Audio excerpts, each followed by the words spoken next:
Haqiqiy mohir qori bo'lish uchun eng muhim jihatlardan biri Allohga ixlos bilan tilovat qilish. Qiroatingiz faqat Allohning roziligi uchun bo'lishi kerak.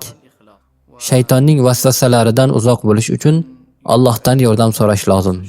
Shunda sizning qiroatingiz muvaffaqiyatli va Allohning huzurida maqbul bo'ladi. Yana bir muhim omil Qur'on yod olish va doimiy ravishda takrorlash. Qori o'z ustozidan talaffuz va tajvid bo'yicha saboq olib, ijoza va san'at olish uchun ustozga qatnashish kerak. Chiroyli ovoz ham muhim omillardan biri.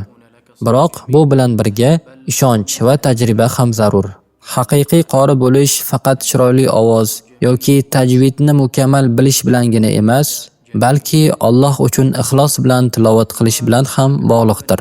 Shuning uchun har bir qori Allohdan ixlos va baraka so'rashi, o'z qiroatini yanada go'zallashtirish uchun katta qorilarning uslublarini tinglashi va nihoyat o'ziga xos betakror qiroat uslubini shakllantirishga harakat qilish kerak.